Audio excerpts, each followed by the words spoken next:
not need to have any formal training or fancy software in order to start making $3,000 to $5,000 per month as a virtual assistant for influencers. What you do need though is to get very clear on what you're good at, what you enjoy doing, who you want to help, how you want to help them, and how much time you can actually offer to them each week as a virtual assistant. So let's do this exercise together. Hey, I'm Alex. I'm a virtual assistant for influencers, content creators, and women entrepreneurs, and I teach women how to do exactly what I do through my signature training programs and resources that I have linked for you below. So what do we need to do first? We need to get clear on what your superpowers are. Superpowers are what I like to call the things you're really good at that you also enjoy doing. So I want you to pull out a piece of paper and make a little T-chart. So on the left side, you're gonna write all of the jobs, the responsibilities, the tasks you performed in all of your old jobs, maybe even your current job. Bullet list it out, brain dump it all, everything you've ever done in a job that you've had. Then on the other column, you're gonna then move the tasks that you actually enjoyed doing and that you think you were really good at. That's what we're gonna get really clear on. That's gonna be your superpowers and your strengths that will then lead with in a later exercise when you start to create your services that you want to offer. For example, my previous jobs, I was really good at organizing and planning, right? So I was always mapping out new project plans, creating clearer systems to implement for the team.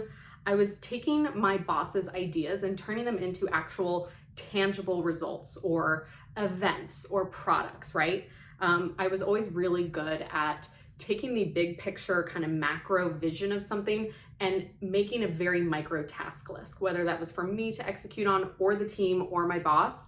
Organization and planning are still to this day something I'm very, very good at and I love doing. I was also really good at inbox management and starting partnership conversations and handling those, whether it was working with creatives, talking to news outlets, to schedule press interviews. I was communicating with VIPs and celebrities on the daily in my previous positions. And I always had a really good understanding of what kind of partnership or collaboration would make sense for the brand or for my client, right?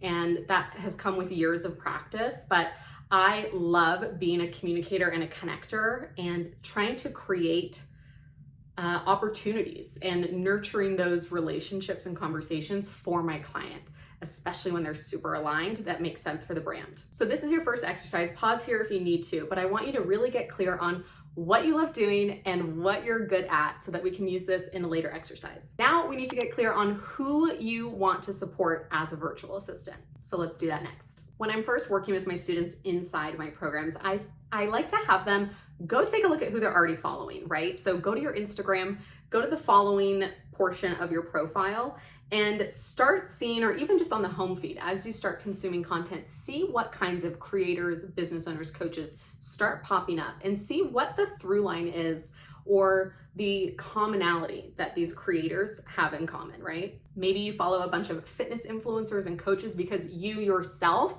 love working out and staying healthy. Maybe you follow a bunch of travel influencers and creators because you are constantly daydreaming and ready to book your next trip and hack all of your travel points in the process. You should also make note of what kinds of resources, services, products are these coaches and creators promoting on the daily in their businesses. This is going to help you later so that you can start to think in the business aspects of what they're working on consistently, where you can position yourself to take over and support them a bit. So go ahead and do this exercise next and really think about what is the common thread between all of these creators, coaches, influencers that I follow, because chances are that's going to be the perfect ideal client for you because you're already consuming their content regularly. You know them well, you know how their industry operates in a way because you're constantly consuming and engaging with them. And a question that comes up a lot when virtual assistants are just starting out is, should I niche down or not? I will go into more detail on this in a later video, I think, but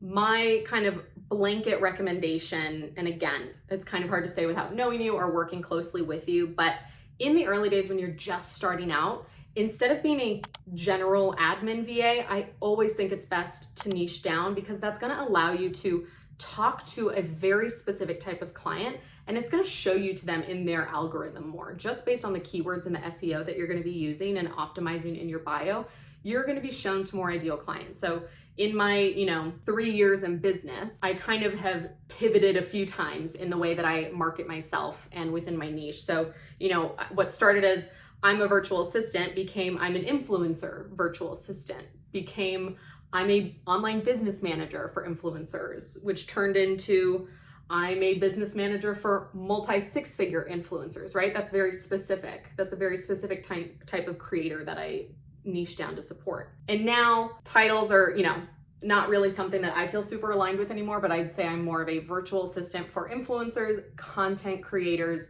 and women entrepreneurs, which yes, is very broad, but at the same time is very specific for the type of person that I want to work with. I definitely feel like I'm more of a right-hand woman in these women's businesses, much more so than just a general VA. I'm really taking a full big picture business planning strategic partnership with them in their business plans. So do you need to niche down? No. Will it be helpful in the early days to really position yourself? Yes. But again, I'll probably go over this in a later video just for more clarity, but if you have questions about that, just drop them in the comments. All right, so now that we know what you're good at and who you want to help, it's now time to talk about how you're going to help them and when you're going to do it. So let's get into our next exercise. I want you to take a look at your Google Calendar. And side note, I'm a huge Google Calendar girl. I time block everything in my life because if it's not in my calendar, it's not happening. It's also, of course, color coded and branded beautifully so that it's fun to look at. So if you want a tutorial on that, let me know. But take a look at your calendar. So if you go in and time block your work times, your obligations, like the things you have to do every day, usually just like work, then you take a look and time block downtime, free time, family time, those really important things that you need to be doing. Your workouts, right? Your workout schedule. Look for the pockets of time that you could offer as a virtual assistant.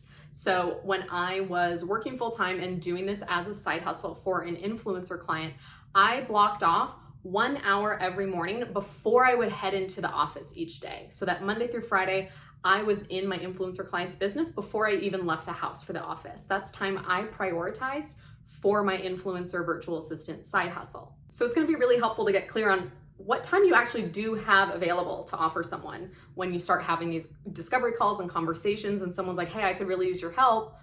What would that look like? You can be like, well, I have Monday, Wednesday, Friday available for an hour a day to start, right? And I think 2 to 5 hours a week is typically the perfect starting point if you're just starting out as a virtual assistant, or maybe this is a side hustle you're starting.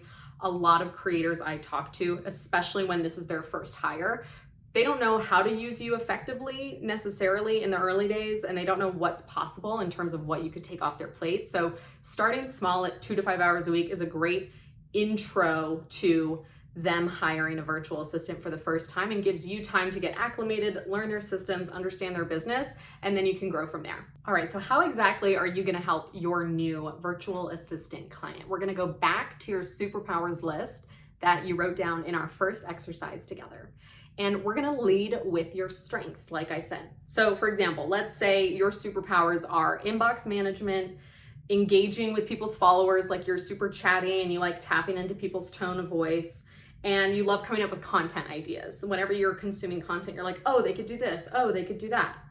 And let's say like you have 3 hours a week to do this, right? And you work full time, so you have 3 hours available. What could this look like as a service? I think it could look something like this. So maybe Monday, Wednesday, Friday are your working days. You spend the first 30 minutes engaging with your clients' comments, replying to comments, engaging with their followers as them, right?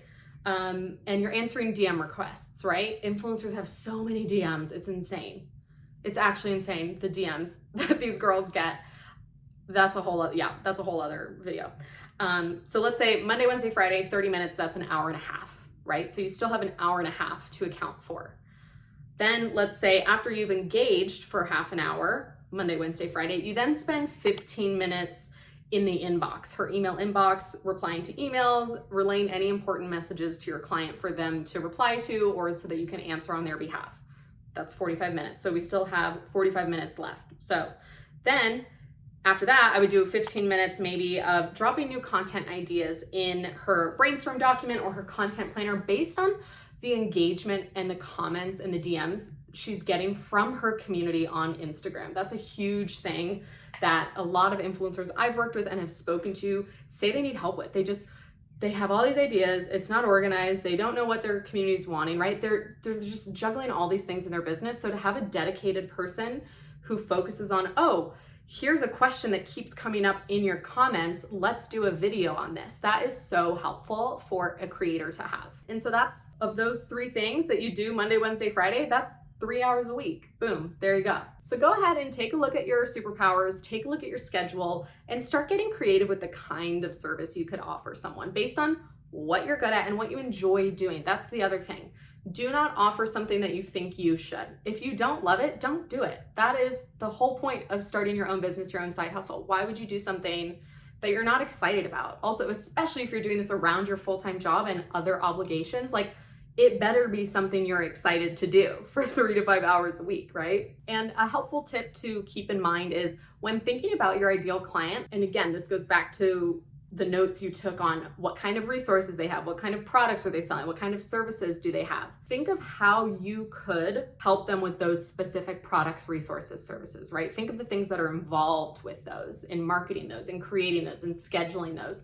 How could you insert yourself there to help them with all of that on the back end? And if you're just feeling a little lost and don't even know what kind of services you could be offering, I have a free guide linked below. It's 20+ ways to support influencers today as a virtual assistant. So go grab that for some inspiration. And the last part to this virtual assistant puzzle, and the most important, and also probably the part you're dreading the most, is putting yourself and your services out there. You gotta put yourself out there. No one's gonna know who you are, what you do, and how you can help them if you're not telling them. So to get you started, here is what I recommend. These are my 4 go-to marketing networking tips as a new virtual assistant. So you're gonna start a new Instagram account for your virtual assistant business specifically. Do not market your virtual assistant services on your personal page. I can go into detail on that in another video. If you have questions, drop them in the comments. So you're gonna create your account, you're gonna optimize your bio so that you have a clear profile photo of yourself, your name, what type of virtual assistant you are, right? Influencer virtual assistant, influencer assistant. Your bio, you're gonna talk specifically, dropping keywords of how you help influencers and content creators in their business. And you're gonna have a clear call to action pointing towards your free Calendly discovery call booking link that I want you to create as well. It's free, it takes a few minutes to set up. That's how people are gonna easily click the button, pick a day and time that's available. You set your own availability for these calls, and they're gonna hop on a call with you. I had like 6 Instagram posts up when people were randomly starting to book discovery calls with me, and I had no idea who they were. And I was like, oh my God, cool, this is happening, we're doing it. And then you're gonna get 3 placeholder posts up. So first post, you can just introduce yourself, who you are, what you do, where you're based, your hobbies, why you're excited to be a virtual assistant, what you're looking forward to. The next post can be, you know, who you're looking to support and why is this your ideal client? What do you love about working with influencers? What would excite you about working with an influencer? Even if you're not currently working with an influencer, what excites you about it? Honestly, excitement and proactivity is gonna be way more enticing than a resume full of experience. People want someone who's excited to be doing this work and helping them. And then lastly, third post you can start talking about the different ways you could support influencers. Again, leaning on your strengths and your superpowers of what you're excited to help an influencer with. Get specific, go ahead and share it. Doesn't matter if you haven't done it yet, start talking about it. And then this is the most underrated tip that I don't think enough people leverage enough is talk to your current existing network, leverage those connections that you have. So send an email to people you've worked with or who know your work ethic well and say, hey, hope you're doing well. I'm starting a virtual assistant side hustle. I'm looking to support this kind of client with things like this, and list out 2 or 3 things. If you know anyone that would be a good fit or could use my support, I would be so grateful for an introduction. Simple as that. That, without a fail, has generated 3 to 5 new connections for me. Just because if people know you and your work and know like, oh, actually, yeah, I do know someone, I'm gonna connect you. Like, people wanna help, right? And oftentimes I do get replies of, I don't, but I'm gonna keep this in mind for when I do run into someone who needs this, and I'll be sure to connect you. You have to put out into the universe what you wanna be doing, what you're excited about, who you wanna work with. You'll be surprised when you start doing that, how quickly these connections start coming in. It's going to feel nerve-wracking at first. It's gonna feel cringy. You are gonna be like, why am I doing this? I feel so silly. I promise you, it gets easier with practice. That is always something that my students from day one say, I feel like an imposter. Like, I haven't done this before. Why am I showing up online and talking about these things as if I know what I'm doing? You're practicing. Let yourself be a beginner. Let yourself feel silly, because the right people are going to find you, and you already have so many amazing skill sets that you bring to the table that you could absolutely be implementing in someone's business. I hope you found these exercises helpful. I am so excited to see you kickstart your virtual assistant business. If you have any questions, please drop them in the comments. I'm going to be doing a Q&A video soon, so drop all your questions, curiosities, worries, doubts, excitements, drop them in the comments so I can answer you. In the meantime, check out the resources I have linked below for you, and come say hi to me over on Instagram so we can be friends. I will see you in my next video.